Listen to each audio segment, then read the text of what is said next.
Good evening, everybody. Welcome to the 2026 Nespelem Youth Council Election Forum. We will begin with introductions from the Youth Council. Hello, my name is DC Atkins. I'm 16 years old and I go to Lake Roosevelt. I'm the president for the Nespelem Youth Council. My parents are Derek and Ashley Atkins. My grandpa is Atwai Tony Atkins and my great-grandpa is Atwai Joe Atkins. Hello, my name is Vera Bigwolf. I am 16 years old and I go to Lake Roosevelt Junior Senior High School, and I am the secretary for Nespelem Youth Council. Hello, my name is Ashton Sam. I am 16 years old and my parents are Darnell and Carol Sam. We will now read the rules of the debate. Time limits. Each candidate will have a set time for opening statements, responses, and closing remarks. A time clock will be visibly displayed in front of the candidates, and a second will be displayed in view of the audience. For the opening statements, you will have 3 minutes. Response to questions, you will have 2 minutes. And for the closing statement, you will have 3 minutes. A designated moderator will facilitate the debate, ensuring fair and orderly discussion. The moderator has the authority to enforce rules and maintain decorum. Candidates will be given equal opportunity to respond. There will be no direct rebuttals unless specified by the moderator. Candidates must remain respectful and professional. Personal attacks, interruptions, or inflammatory language will not be tolerated. Repeated violations may result in a time deduction or removal from the debate. The audience is encouraged to attend and listen but must remain respectful. No disruptions, shouting, or commentary during candidate responses. In the event of a technical issue, the debate will pause briefly to allow for resolution. Debates may be recorded and made available for public viewing. Media representatives are welcome but must adhere to designated areas and guidelines. All media must register with Chad Marchand at and sign in upon entry to the debate. We will now transition to opening statements. You will have 3 minutes for your opening statement. Dorothy, can you please begin your opening statement? Good evening. My name is Dorothy Zackerly, and I'm running for Nespelem District, position number 2. My parents are Diane Zackerly Picard. I have 2 fathers, Charles Moses Jr. and Gary Reyes. I have 3 children, Tissian, Tressa, Tyson Marchand, plus 2 bonus children, Rhonda and Dwayne Marchand. I have 7 grandchildren and 3 great-grandchildren.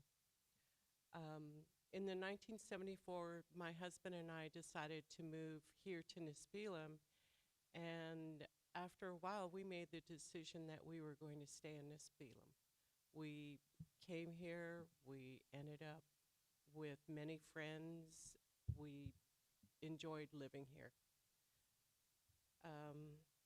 I'm running for tribal council because I truly believe that I can make a difference, a positive difference. And, you know, the areas that I'm most interested in helping to make a positive change is in the financial management area, also in accountability, and just responsibility for making a positive change. I believe in a open, transparent approach, not only just for our programs, but I believe that communication needs to be opened up to our tribal membership so they know what is happening on a monthly basis, a quarterly basis, an annual basis, and that they are aware of what is going on within our organization. Thank you very much.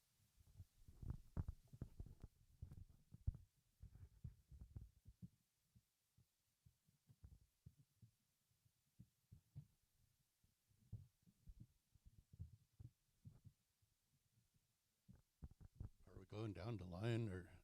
Okay. Waihaskahali Hutkanisquist, Alictus Buskan Wickinchin Piayat. Hello, good day. Badger's my name. I'm Andy Joseph Jr., and I also said it makes my heart happy to see each and every one of you.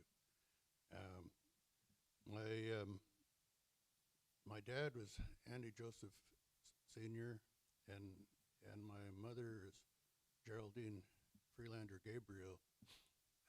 Both of them aren't here anymore with us. I have 5 children: Andy the third, Charles, Joseph, Jacqueline Joseph, Jeffrey Joseph, and Stephen Joseph, and I have 8 grandchildren. And anyway, reason why I'm running for our tribal council in this Nespelem district is because I want to help represent our people at the table and make sure that our tribe has all the resources that it can to help provide the services that are needed. And in the president's proposed budget, he proposes a lot of different cuts, and a lot of them will affect our youth and their future, and then potentially go into college, and it'll affect our people that need to stay warm during winter time.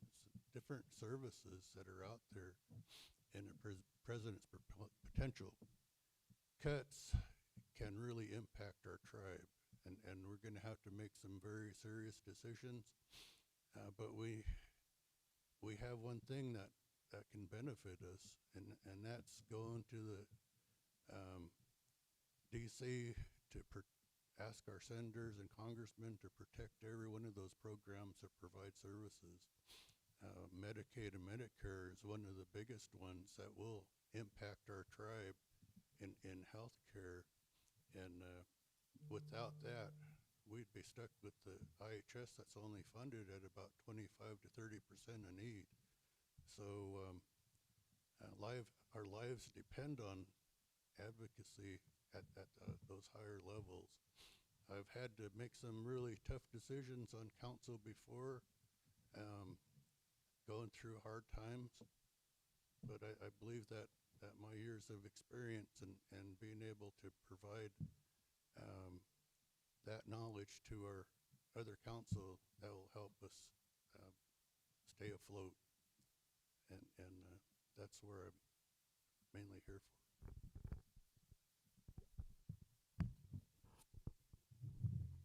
Hi, good evening, everybody. My name is Charlene Zachary, and I am representing myself, and I hope to be re-elected back into Nespelem District, position number 2.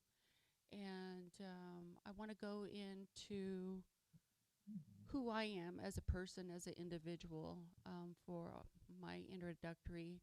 I hope to, continue my service with the tribal membership with the utmost honesty and integrity. I moved here, my parents moved me here at the age of 12, 13 years old, and I went to, Lake Roosevelt High School and attended school down there. I also went on to college, and I also attended the FBI LEDA. On my personal note, I love rodeoing. I grew up in the rodeo era, horse racing,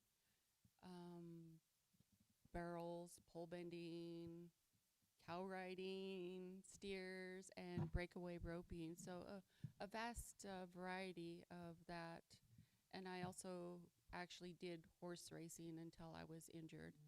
And then my direction kind of changed to that, from that to like ATVs and 4-wheelers, my interests there.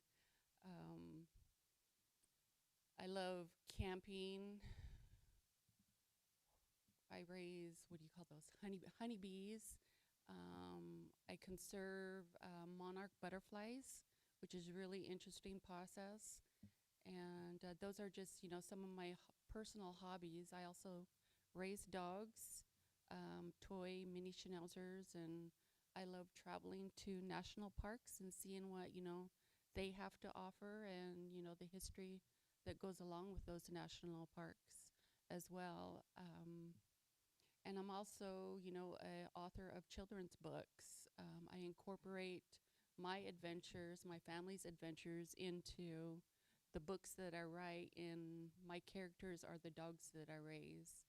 And so it's a fun way to connect with, you know, our community, the schools, the youth, and everything. And that's a little bit about me. And once again, thank you for, you know, the invite, and thank you guys for giving up your Friday evening for us.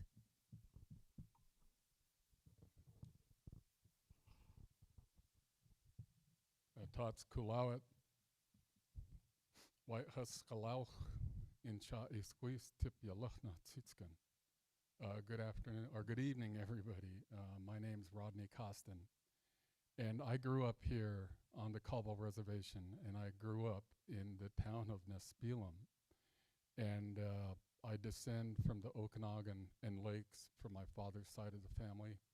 And I also descend from the Nez Perce and Palouse from my mother's side of the family. And, you know, growing up here in Nespelem, it was really a different time back then, because I grew up with, you know, our grandmother in our home, and she used to gather a lot of traditional foods. And we were actually raised eating those, you know, just throughout the year, and not just in, you know, for ceremonial dinners. In time, I, you know, graduated. I graduated from Lake Roosevelt High School. I went on to college to Washington State University. Eventually, I went on to the University of Washington, and I achieved my doctoral degree in the School of the Environment and Forest Sciences. And so, you know, it was a long educational path for me, journey for me. But if I can do it, anybody out there can do that. And I really encourage our young people and our youth to pursue their education and to pursue their interests. I married Colleen Costin, who is Wenatchee and who's also enrolled on the Caldwell Reservation. And we have 3 children, and we raised a nephew. And so we had 4 children total that grew up in our home. Throughout our time, we learned how to do many cultural and traditional arts, you know, dancing and participating in powwows. Here at the tribe, I've worked in many different positions. I actually worked in many different areas. In the BIA, I worked for the Navajo Nation, for the regional office there. I was a branch chief. I also worked for Puget Sound Agency. I worked for the Washington State Department of Natural Resources. I worked for Washington State University. So I've been and I worked in many different places at an executive level. And I've also was the chair of our tribe in my previous term on council, and I testified both for the in national congressional committees and also for the Washington State Legislature for many different bills. And so it's very good to be here tonight. And, you know, it's really good and exciting to be in this thunder that we're experiencing right now. I've always really enjoyed that. So thank you. We will begin our questions. Each candidate will have 2 minutes to answer the questions.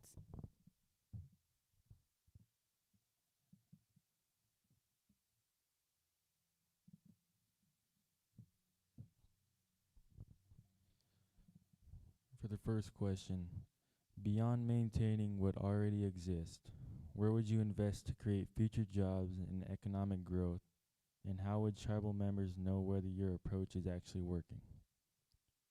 We will start with Dorothy Zachary and move down the line.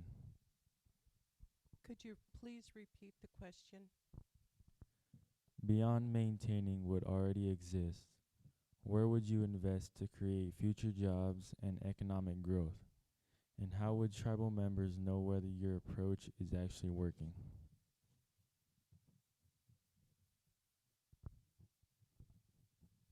Actually, I would like to have the information that has been gathered by the planning department to see what they already have acquired for information.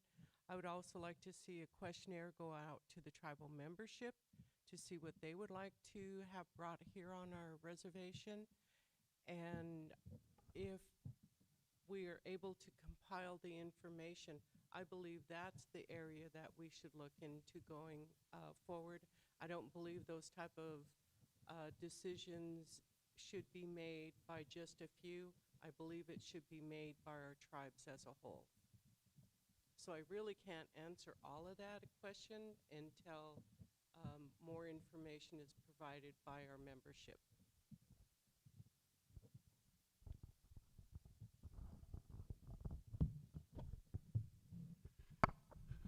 Well, I'd like to our tribe to invest in our youth education.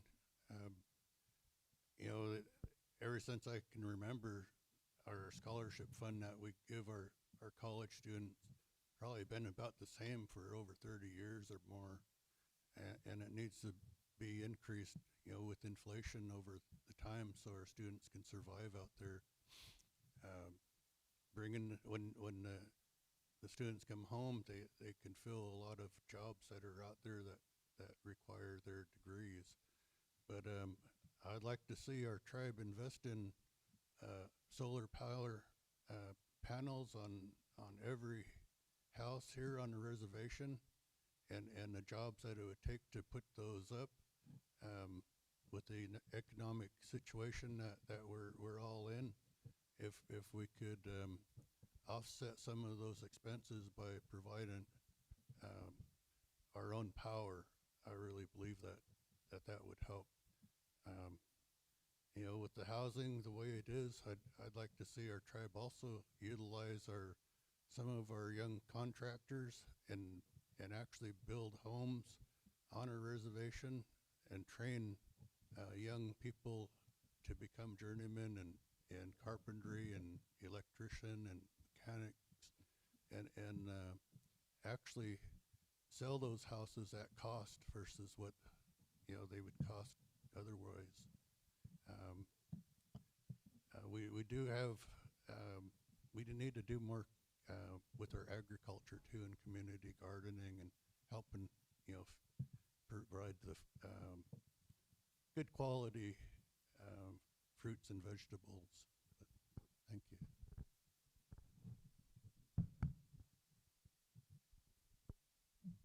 Okay, I would like to, could you repeat the question one more time? Beyond maintaining what already exists, where would you invest to create future jobs and economic growth? And how would tribal members know whether your approach is actually working? I think the investment, I would like to see us as the Caldwell tribe invest in our building trades, a facility that teaches our younger generation or even our individuals that, you know, college isn't for everybody. And I would like to see them maybe partake in learning construction trades, building trades, carpentry, plumbing, residential electricity, construction with our, you know, with power lines, and building houses with utilities and stuff like that. I would like to see that because, you know, not a lot of kids in our youth that graduate from high school want to go directly to college and, you know, be in debt. With the building trades, they can go into, you know, the union or, you know, learn and be paid while they're doing that and receiving that training. And also it would invest within our local tribally owned businesses, and it would keep those resources here and invested back into our community. Thank you.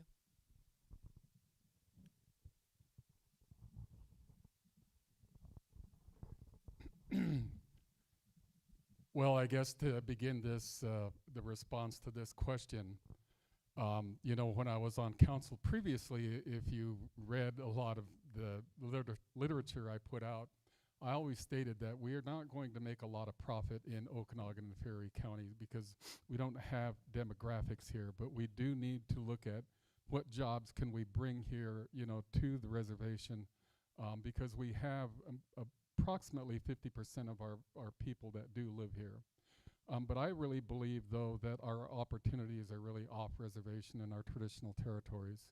Right now, when I was in council previously, I really pushed for this and pushed for to develop a gaming operation down in Pasco. In looking at all of the studies that we have done there, that would be equivalent to the Kalispell and their gaming operation, in Spokane. Pasco, the Tri-Cities, is one of the largest growing areas in the state. They have a transportation network there. And also it would bring our people back to our traditional homelands in many different ways. As soon as we acquired the property there, many federal and state agencies began contacting us about issues down there in that area. And so that's just one of my ideas. I think there's many others as well. Today you look at artificial intelligence, and that has just grown, and it's going to change our future. It's something that we really should stay on top of. And, I know a lot of our young people are there, studying a lot of these systems. And I think that we really need to encourage that and really believe that the future is going to change. If funding became limited and you had to make cuts somewhere, what would you protect? What could be reduced and why? We'll start with Andy and end with Dorothy. Well, what's the question again?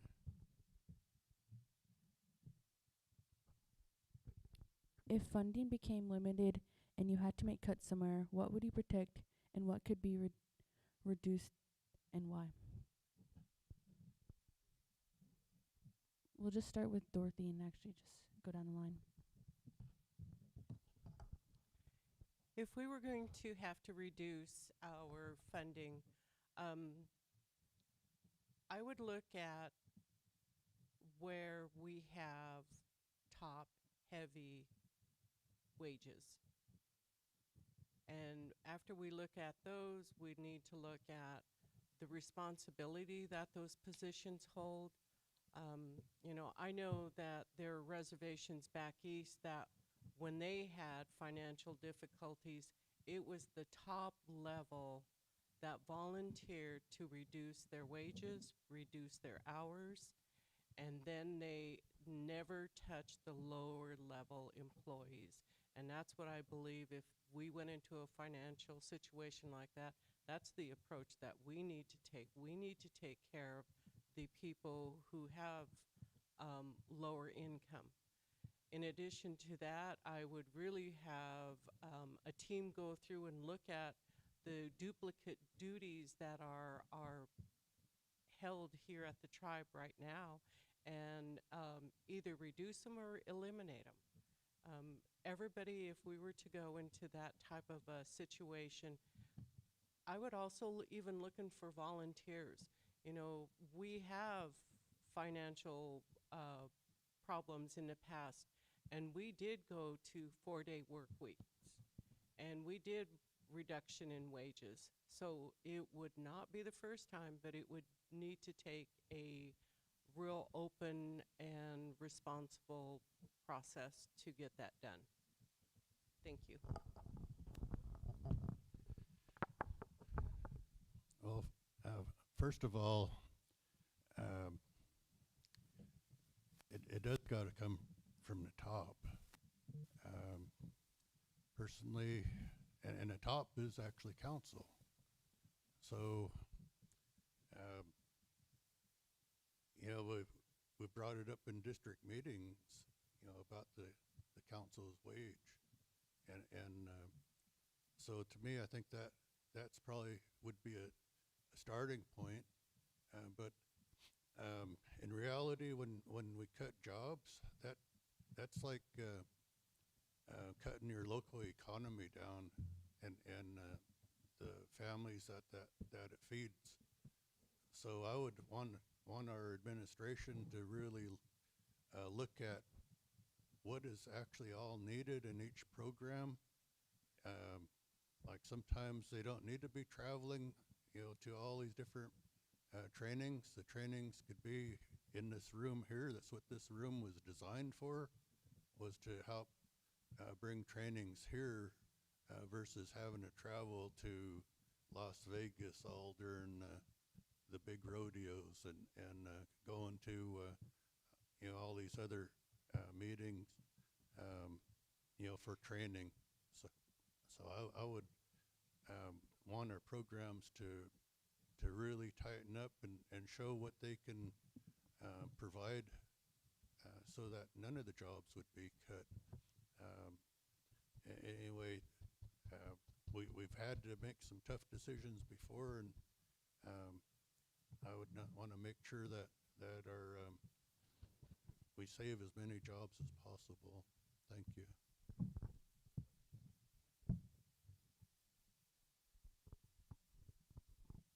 Okay, if the Cobble tribe had to do reductions, my thought would be, reduce or eliminate all of the positions that are currently advertised right now, and that would be a savings. Also, the budgets, look where the waste is. If there's line items in there that, aren't being spent until towards the end of the fiscal year, then all of a sudden the program wants to spend it. Well, I don't think they probably needed it in the first place. I would definitely, put a halt on travel. Incorporate, like Andy indicated, the training here, learning and teaching individuals within our own structure and utilizing everybody's, special talents for that. But definitely, if cuts had to be made, the cuts would definitely come from the top. And bottom line, I mean, I personally, I feel that, council should, they could still do their jobs, but take that cut. And as long as our employees still are able to work or, working, that's what I would fully support. But absolutely do not reduce, employees within the Cobble tribe, because we're going to affect services, and it also affects, our indirect cost rate and everything. Thank you.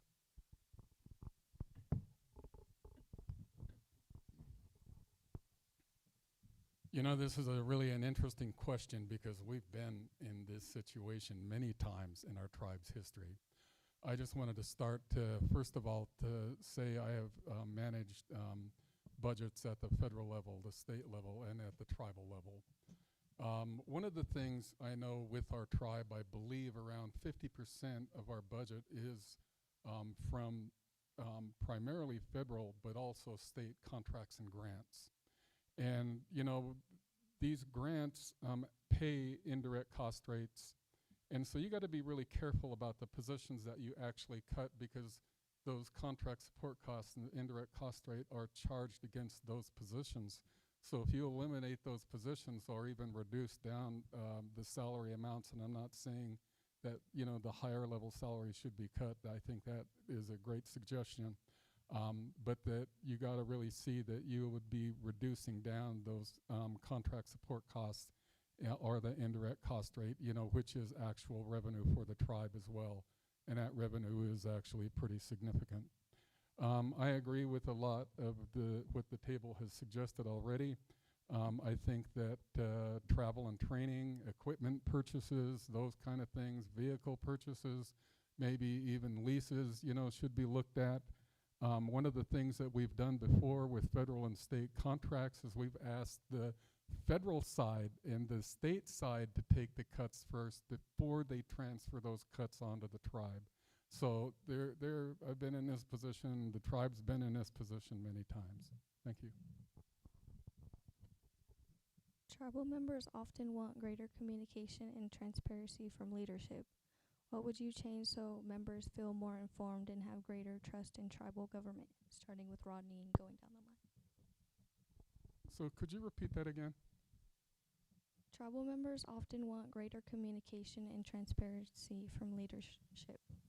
What would you change so members feel more informed and have greater trust in tribal government? You know, I think that you look at what is working and what is not working. I think some of the things that are working with tribal council right now is that, you know, they are live streamed, or most of the committees are. And so, you know, the membership can live stream into the committees and to see what is taking place most of the time. I think one of the things, you know, looking at our district meetings, I think those should be live streamed. You know, there are many parents or people who can't physically attend a meeting here in Nespelem. And then we also have many tribal members who live off reservation. And, you know, I believe about 50% of our membership live off reservation. And so we really need to look at ways that we can provide better communication services, you know, to them as well. So I think that's one area, you know, the district meetings, you know, and to receive input from the membership of their ideas of how we could, you know, put better information out there for them. What different platforms are they using, you know, and how can we actually, you know, do that? Is there something that we can do, maybe each of us to be interviewed at different times on specific subjects and then put that live streamed or put that on different communication platforms, you know, out to the people as well. But we also got to remember many of our people on a reservation don't have computers, and many of them still like to get hard copy materials as well. And, you know, in my program now, we have, you know, a lot of public outreach requirements, and we hear that from our membership all the time, that, you know, they don't have cell service or they don't have a computer in the home. Thank you.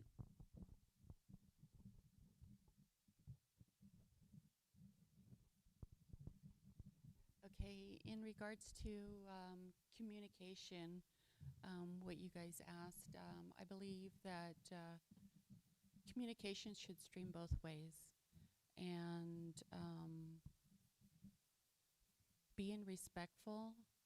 And that's one of the reasons, you know, why we did stop the live streaming, because there was so many personal attacks, and we didn't want that violence or that lateral violence to happen to anybody, or even display in a negative manner out to our public or out to our membership. And until we, you know, can develop a policy for that. And also updating our webpage and keeping it updated, having somebody, you know, work on it continuously with the updates. We have a couple of individuals that work in the Tribal Tribune now that travel around to events to, you know, ensure that things are being put out there of what council is doing, but in a, you know, in a positive manner, because that's what it should be. And reaching everybody. We also encouraged individuals to please attend the annual general membership meeting. And it seems like since I've been on council, it's been pretty sparse. The attendance at the general membership meeting, where all the information is provided, is very, you know, very sparse and limited, because, you know, there's plans, people, you know, life happens, life comes up, and that's understandable. And if you are asking for certain information, I always invite any and everybody to call me, message me, or just come up and see me, you know. Thank you. I really think that we need to utilize live streaming as much as possible. I'm glad Char talked about, you know, having a policy, because, you know, people shouldn't be slandered. You know, it's pretty tough sometimes. I remember prior to any kind of media like that, where we had picketing around our building and council being called corrupt, and Um, anyway, it was lived through some pretty hard times on my 20 years on council, but my door was always open. Um, I'm a phone call away. I live right in the middle of town, and anybody can talk to me anytime they want about what's going on. I remember some elders, um, I'd go and visit them, and they would ask me about, the rumors of us taking away their elder payment, and I told them, don't believe those rumors because it's in the budget that was passed. So sometimes, like Char said, it's two ways. They can call us, or I can go out there and meet with them. I've gone to some of my elders' homes before and talked with them and told them how things are going. So I really believe that we do need to share as much as we can with any one of our people. A lot of people might have a simple situation that can be taken care of in a timely manner if we communicate. Thank you.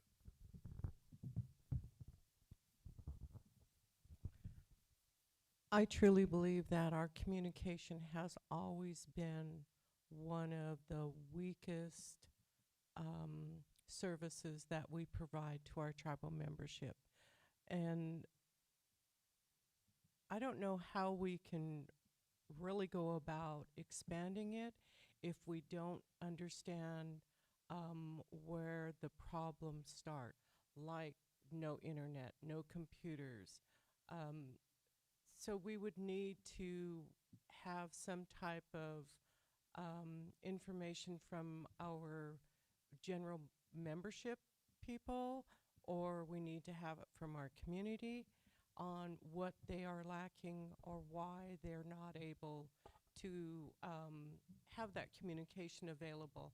I truly believe in live streaming, and yes, I do believe in a policy approach, but I don't believe that it should take more than 30 days to write a policy, and a positive policy. And if that's the case, then maybe we need to adopt the full Robert Rule of Order. Years ago, when we used to have meetings, we had a sergeant of arms.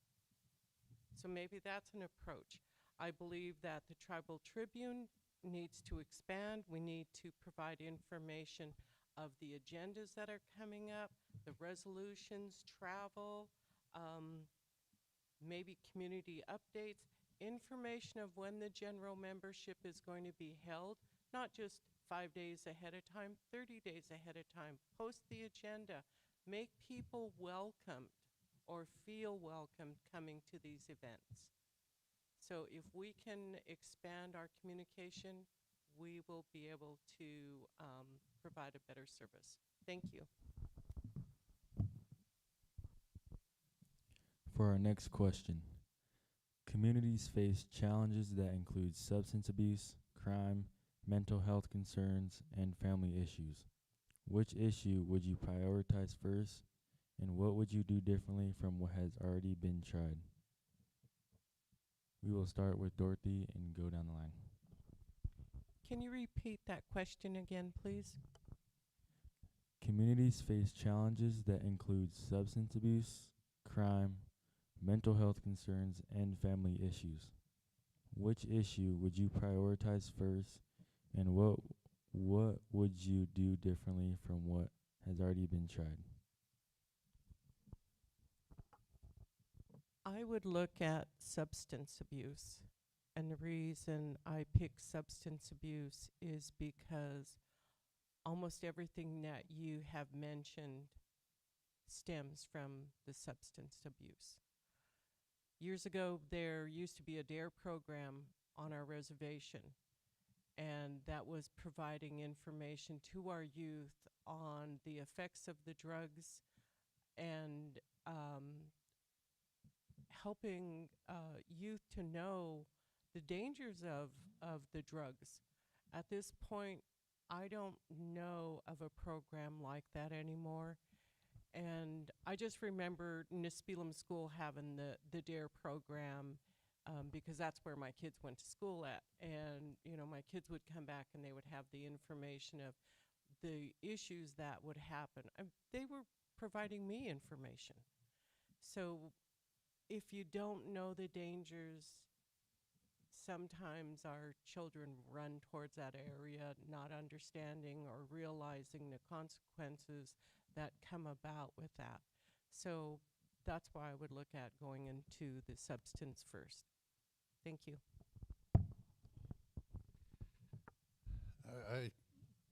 I agree with Dorothy. I believe in prevention, and right now the North Star's working on doing a lot of that kind of prevention, but I also believe in our traditional healing practices and getting our youth and young parents engaged in our cultural ways of living. I, you know, all of our young people need to be, you know, taught at a younger age. We had a young man that was actually selling drugs in our local school district when I was on school board, and I didn't even know it. He actually let me know when he healed up, and is walking a good life now. You know, I talked to him about, you know, the Creator saved you for a special reason, and told him about, you know, our traditional ways and how they can help heal our people. But parenting, I went to a Head Start parenting class, and one of our chemical dependency counselors explained to the parents what methamphetamine does to the brain. It hollows out the brain, and it don't grow back. But he talked about why people get hooked on it so easy. So we need to share all this with our young children so that they are like those smoking commercials. You know, they're on TV and they scare the heck out of me when I see it. But I think the younger we can teach our children to stay away from the drugs and alcohol, and, you know, bring cops, you know, to the classroom, or bring some of those that are addicted there to show what it is like.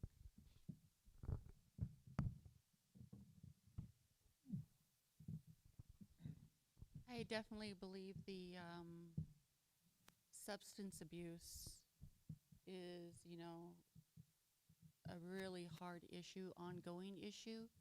And with the North Star, like Andy said, you know, we are pushing the North Star on our youth to be out there. But what about the individuals that are not engaging in the North Star? I would like to know, you know, see them participate, maybe, you know, see our youth in our communities reach out to those kids and the adults and to the homes that, you know, are there. And a lot of the change comes within their own home and their choices as being parents themselves and what they have experienced in the past. But within the last few years, we've, you know, did our law and order codes. We made them stronger, but I feel like it's still not enough, because we need to heal the individual and the youth and themselves first. Otherwise, it's just a recurring cycle that keeps going and going and going, and they'll go right back, you know, to doing what they were doing with the substance abuse. But I feel that, you know, being supportive of the family and healing them as a whole is, in our traditional ways, is, you know, would be a big help.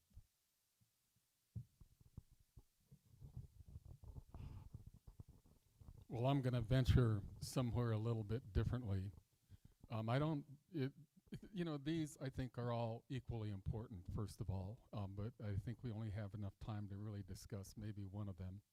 And for myself, I'm somewhat of a numbers and a data person.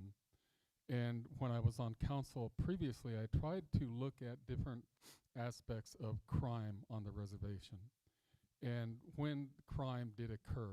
And when our either law enforcement or natural resource officers, and if they issued some type of infraction to somebody, and then if there was actually an arrest, and then I found out that for tribal members, you know, and if they are incarcerated, they're brought to our tribal jail here, and then but if you're a descendant, you can actually make a decision to either go to the tribal or to county.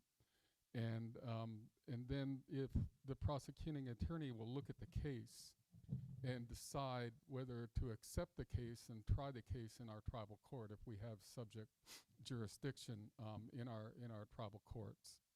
And so I was trying to look at all of this, and to me, I like to flowchart things to kind of look at where there are problem areas. One of the areas is that one of the prosecuting attorneys was saying that not all of the tickets were written properly, so they knew that it wasn't going to be upheld in court. And so that's just one example of how I would look at addressing something, because I think, you know, statistically and looking at the data and where there are issues, you know, within the system, that's where I think we need to really take a strong look. Thank you. Economic growth and development often bring change. How would you ensure progress happens without losing culture, language, and the values that define who we are as a people? We'll start with Rodney and go down the line. Could you repeat that again? Economic growth and development often bring change. How would you ensure progress happens without losing culture, language, and the values that define who we are as a people? You know, I think that's really an important question, and it's something that I think about all of the time. You know, a lot of the natural resources, there's, you know, a lot of industry looks at extracting natural resources, you know, from our landscapes and our traditional territories. And, you know, I think it's really important for us to know those traditional sites and to know our traditional foods and to consistently support our culture on the reservation, because a lot of those activities happen both on and off reservation. But a lot of resources that are really important to us within our culture, also there are many other industry looks at that as well. I think water is really a good example. You know, water is really important to us as Native people. We, you know, take a drink of water before a lot of our ceremonial dinners. When, you know, we have winter dances, we have some of our people will pray and they will sweat, and then they will go out and they'll gather the water for the event. But yet at the same time, you know, a lot of our water resources are being decimated, and right now we're suffering a lot of drought conditions that are impacting a lot of our landscapes, you know, with climate change as well, which impacts a lot of those cultural resources that are really important to us and integral to us of who we are as Native people. So when you think about those traditional foods, and I think it's really important that our young people understand their culture, their foods, and they can say those in the native languages, because when you can tie those place names to a site, you know, legally that really does support the tribe in protecting a lot of those landscapes, you know, where a lot of industry is really looking at extracting, you know, a lot of that for industry. And we need to be mindful of that as well as a tribe. Thank you.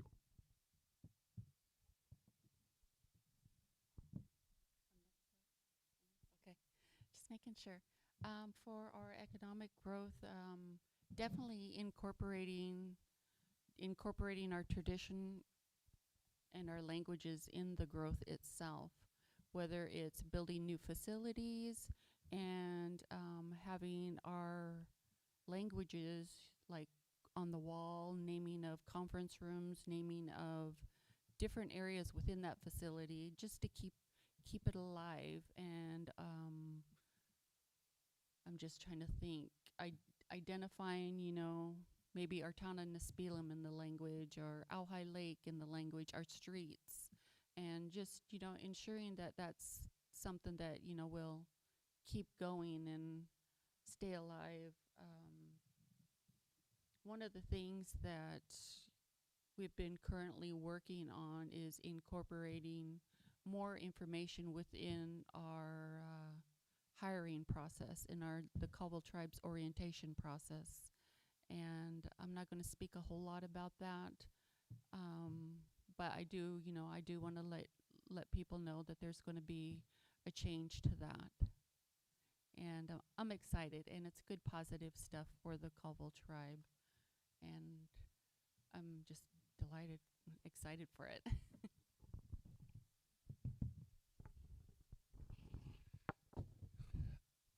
You know, I was, sometimes we get compared to other tribes. Um, there's some very small tribes that are really rich because they have, you know, big casinos. But I really believe the Caldwell tribe is very blessed with our land that we have, all of the traditional foods that grow on it. We can hunt, we can fish, we can gather our roots and our berries, and you know, to help sustain our what we eat. Um, Two of my great grandfathers had gardens. Chief Moses had a garden, and Chief Kamayakan had a garden, and they used those gardens to help feed their people. You know, we have that resource, and that would, you know, help with our economy and you know, help feed our people. We have all this water that is kind of dwindling down with the droughts, but we need to protect that because our salmon that flow up, that come home, need, you know, clean water to survive. And believe me, I've told council before, I can go down to Chief Joe Dam and catch enough salmon in its weight, and it pays a whole lot more than what my per capita gives me. And anyway, it kind of gets a little bit rough in there when I say that, but it, you know, it's the truth. You go down and see what the price of salmon is. That's wealth to me. Could you please repeat the question? Economic growth and development often bring change. How would you ensure progress happens without losing culture, language, and the values that define who we are as people? One of the things that I've seen that happens is in the past is that we have a tendency to bring in people who are not tribal members, and one of their biggest issues is they do not understand our culture. So I believe that anytime we hire even other people from other reservations, that they should be informed and made aware of our culture, our traditions, whether it comes about our seasons and what happens during our seasons. And I believe that they should be informed of what it means to us and our families. So that's one of the areas that I can see that we need an improvement on. And I also believe that people should just be understanding that not all families are the same. They're different. And you know, those differences need to also be made internally, so that when we do start expanding our lives, that our traditions are not lost, regardless of whether it is during berry picking season or if it's during funerals. We just need to make sure that everybody is treated the way they should be treated. Thank you. Leadership is easy when everyone agrees.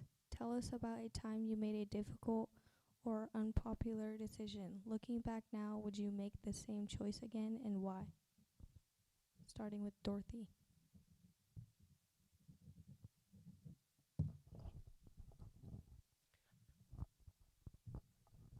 I've made very many decisions that were not very popular with my immediate supervisors.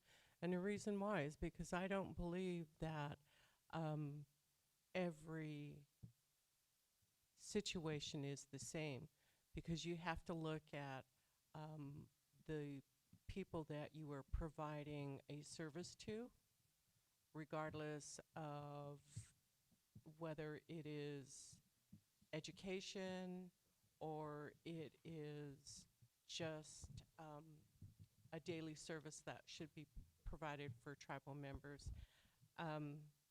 I believe that people should be understanding of their options that's available, good or bad. So my thought is, when I would make a decision, I always thought of who would best benefit for it. And what I meant by that is my decisions were ultimately what is the best for our tribal membership and not just the few.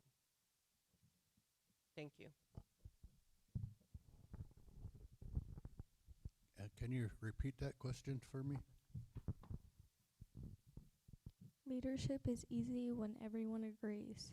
Tell us about a time you made a difficult or unpopular decision. Looking back now, would you make the same choice again, and why?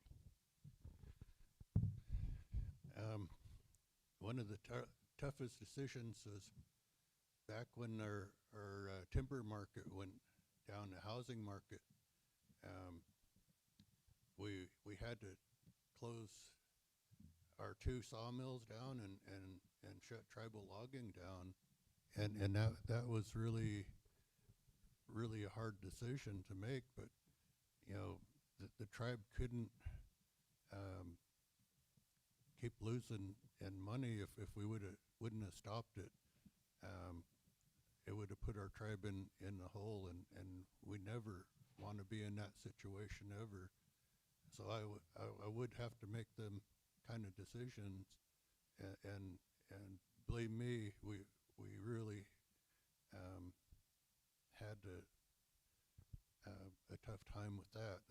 That also, you know, cut back on, you know, what our tribal per capitas were back in those days. So anyway, I would have to do that again if we ever got in that situation.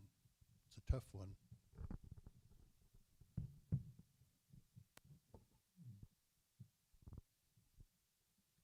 Okay, making decisions throughout. I'm just trying to reflect back. Making tough decisions in committee sometimes is really hard. And my self-reflection is, you know, how's it going to affect our membership? How's it going to affect our communities? And we need to, you know, make decisions. I need to make decisions on what's the betterment, the best for the tribe itself. And those have been some tough decisions. But, you know, I'm a very grounded person, very upfront, you know, honest, and communicate well. But some of those decisions are really hard and they're really heartfelt. But, you know, you got to do what you got to do, and not take anything personal.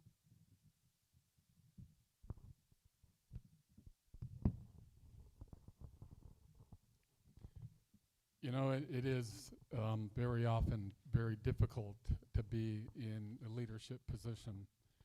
And in my previous time on council, I remember this time when 2 elders came to our chambers and they were talking about the drug use on our reservation, and that they knew where people were selling drugs, and that they were selling drugs to young people.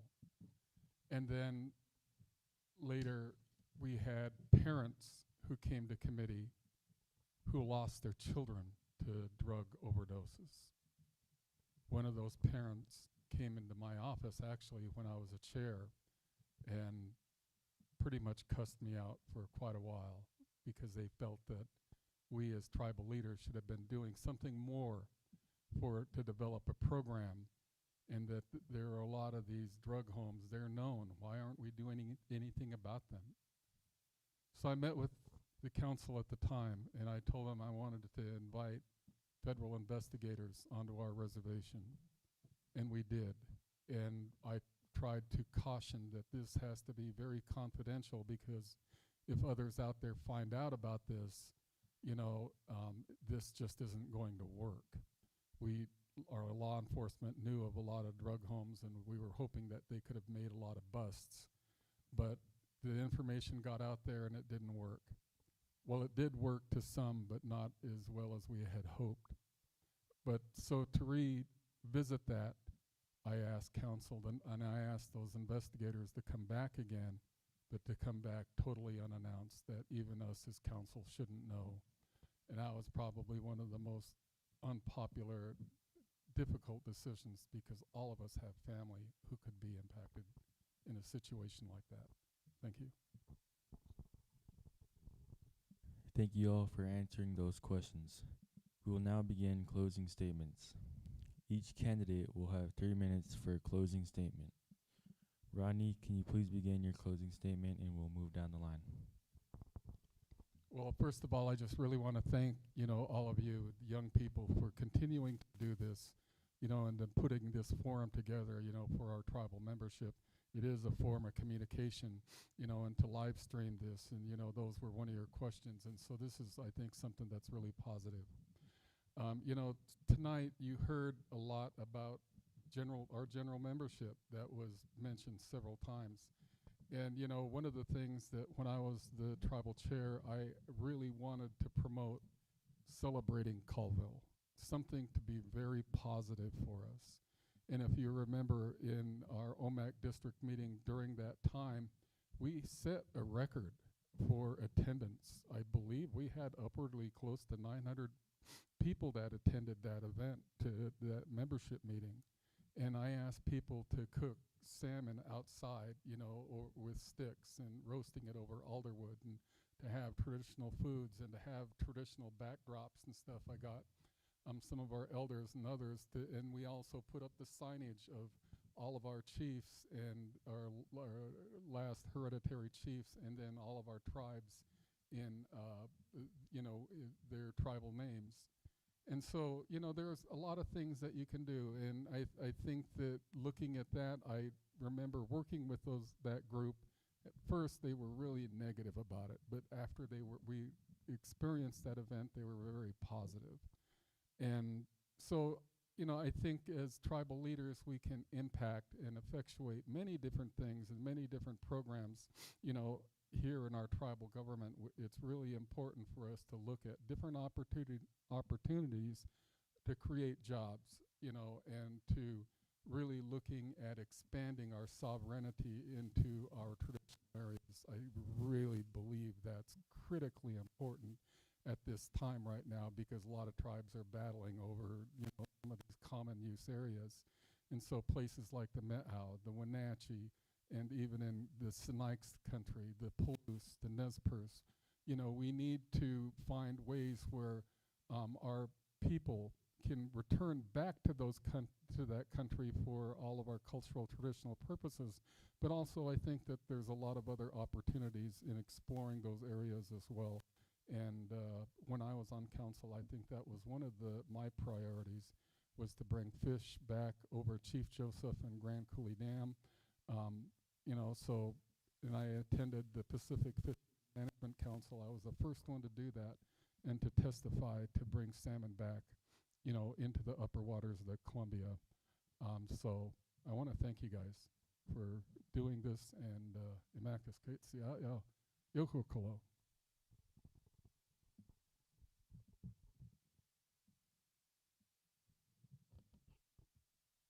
Okay, I just want to, can you hear me? Yeah. I just want to say, thank you, and how much I appreciate you guys taking the time out to, have this forum on a Friday evening, and appreciate our 3-4 attendees back there. and the camera crew. And it's, you know, it's such an honor. It has been, you know, such an honor to serve my tribe and the Nespelem district, and I don't take that lightly. I'm very proud to be, you know, the chosen one to be your voice and to allow your voice at the table.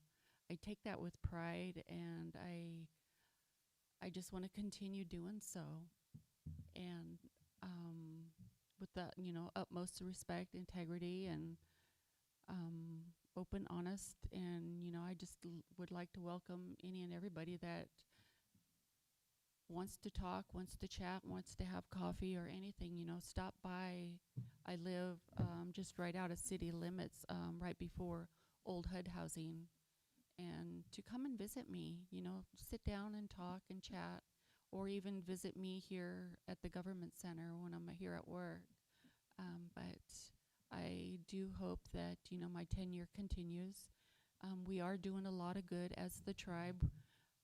Every year there's been, you know, roughly about $10 to $12 million in savings in our budgets, and which we carry forward to the next, you know, year.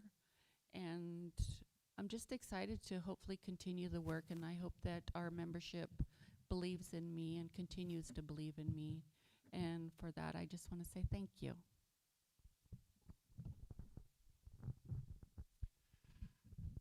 First of all, I'd like to thank you all for being at our elders dinner and helping provide, you know, that meal for our elders, and for being here tonight. I hope that, you know, if I get on council, that you come up to council and take part in some of the meetings. If I get to chair a committee or anything, I just might call on you to get your idea on what you might suggest, because you being in leadership training, that's really important to me, that we have a future. With the current state of what's going on, I hope that you get involved and get out the vote to the big elections that's coming up. We cannot deal with 2 more years of the people that are in Congress and Senate right now. We got to turn that table, and we can't afford it. The gas prices are so high, everything is going to go up. People are going to have to make choices on where they can go, and you know, our youth, you know, your fundraisers are very important to me. I really believe that our tribe could double what is being paid out on contributions that go out to our youth and activities that you guys request. So, and I also really believe that, you know, scholarships should be doubled up as well. Times are tough. I've had my children going to college, and they spent down their 181 within the first year, and they were, you know, I had to bring them to dinner and help feed them throughout the year. So anything that I can do to help all our people, no matter where they live, either here on the reservation or out in a big city, if they live on other reservations, I want to be able to advocate and help in any way we can. One of the best ways would be to increase our tribal per capitas to our people.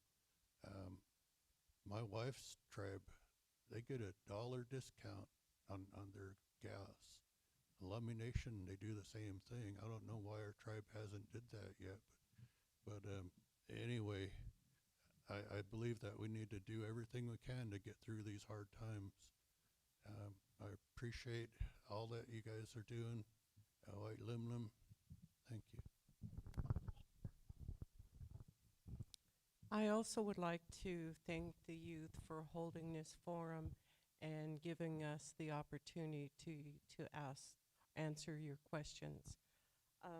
What I would like to see in the future if there was any way possible, is to have forums off our reservation. So people in the outreach areas, that they're able to have this type of forum for them to be able to come in and see how we take care of your answers. I also believe that the Cabo Tribes needs to go back to a more holistic approach on the management of our tribes, the services that we provide. Um, when we had a true holistic management approach, which we have people here like Colleen, who was one of our holistic trainers, we didn't work as one. We worked as a group to make the decisions that would affect our tribal membership, our tribal programs, and we allowed the membership and everyone else to give comments back on helping us to make those decisions. I think that's what we need to do. We should not be making decisions with just one or two input. We should be making it with a team approach. Thank you. Okay, thank you all again for answering those questions, and I want to thank everyone in the room for attending the 2026 Nespelem Youth Council Election Forum.